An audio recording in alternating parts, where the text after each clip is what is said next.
අද තේ බොන්න පෑන්කේක් හැදුවා. මම ඒකට භාජනයක් ලිපේ තියාගෙන මුලින්ම පැණි පොල් ටික හදාගන්න සීනි හැඳි 4ක් විතර දාගත්තා මේ භාජනයට.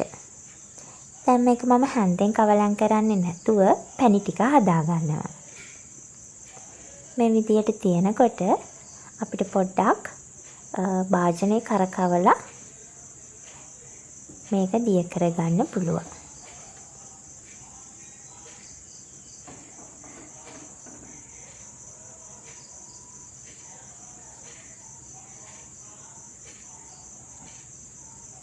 මම පොඩි ප්‍රමාණයක් තමයි හදන්නේ අද. සීනි පැණි ටික හැදිලා පොඩ්ඩක් පාට වෙනකම් මම ලිපේ තියාගෙන ඉන්නවා. මේ අතරතුර මම උණු වතුර එකත් ලිපේ තියලා තියෙන්නේ. මොකද මේකට අපි උණු වතුර තමයි දාන්නේ. දැන් පැණි එක හොඳට පාට වෙලා තියෙන්නේ.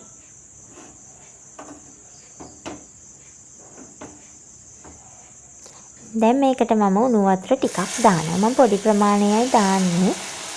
මොකද පොල් පැණි ලොකු ප්‍රමාණයක් හදන්නේ නැති නිසා. දැන් මේක හොඳින් කවලම් කරගන්නවා.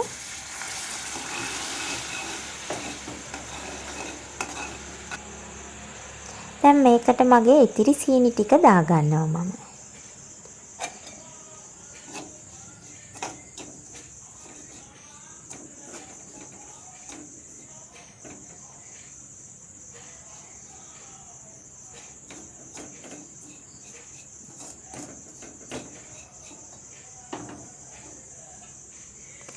ඒකෙදී මම සීනි දැම්මට පස්සේ වතුර මදි වගේ. එහෙම වෙලාවෙදී මම ආපහු උණු වතුර ටිකක් මේකට එකතු කර ගන්නවා.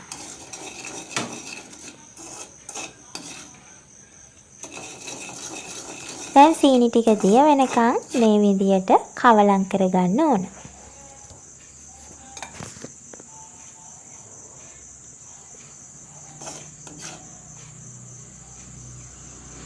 දැන් සීනි ටික හොඳින් දිය වෙලා තියෙන්නේ. දැන් මම ඒකට ගාගත්ත පොල් ටික එකතු කරනවා.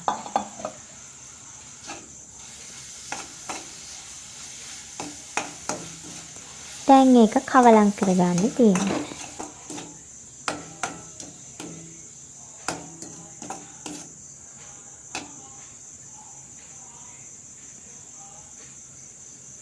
දැන් ලස්සන පාටකට පොල් පැණියක ඇවිත් තියෙන්නේ. මම ඒකට ලුණු ටිකක් සහ වැනිලා බින්දු කීපයක් එකතු කරගෙන කවලම් කරගන්නවා.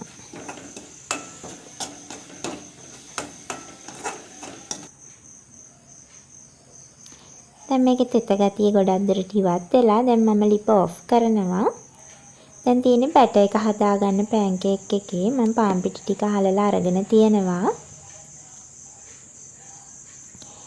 ඒකට ලුණු කුඩු සල්පයක් සහ කහ ටිකක් එකතු කරගන්නවා.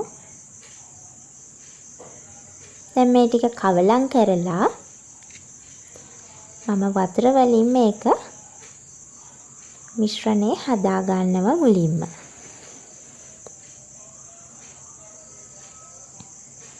අද මම පෑන්කේක් වලට පොල් කිරි ටිකකුත් එකතු කරනවා. එතකොට තවත් රසයි මේක.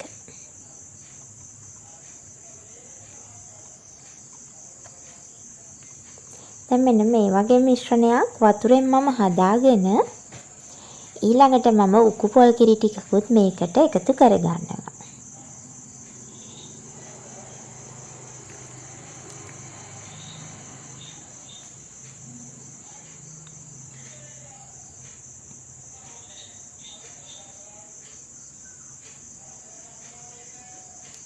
දැන් බලන්න මේ මිශ්‍රණය මට පාට මදි වගේ. මම ඒ නිසා තව කහ ටිකක් එකතු කරගත්තා.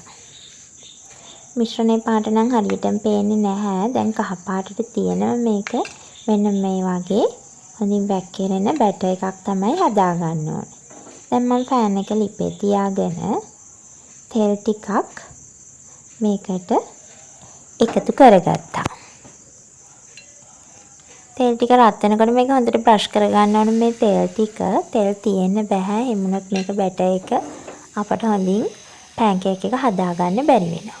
මෙන්න මේ විදියට පෑන් එක කරකවලා හෝ හැන්දෙන් වටේට යවලා මේ පැන්කේක් එක අපට හදාගන්න පුළුවන්.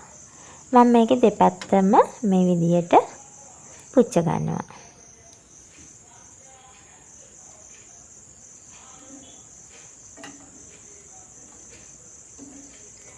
දැන් දෙපැත්තම හරි.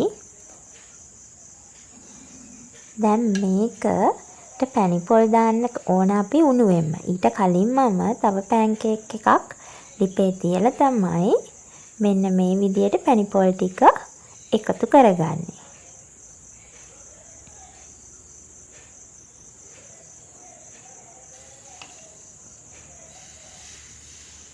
මම තවත් එකක් එකතු කරනවා. ඒක හැන්දෙන් මෙන්න මේ විදියට රවුමට හදා ගන්නවා.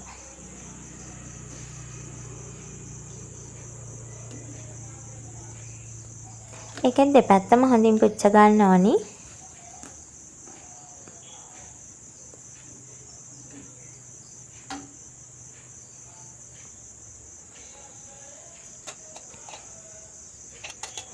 ඒකටත් කොනෙන් මෙන්න මේ විදියට පැණි පොල් ටික දා ගන්නවා.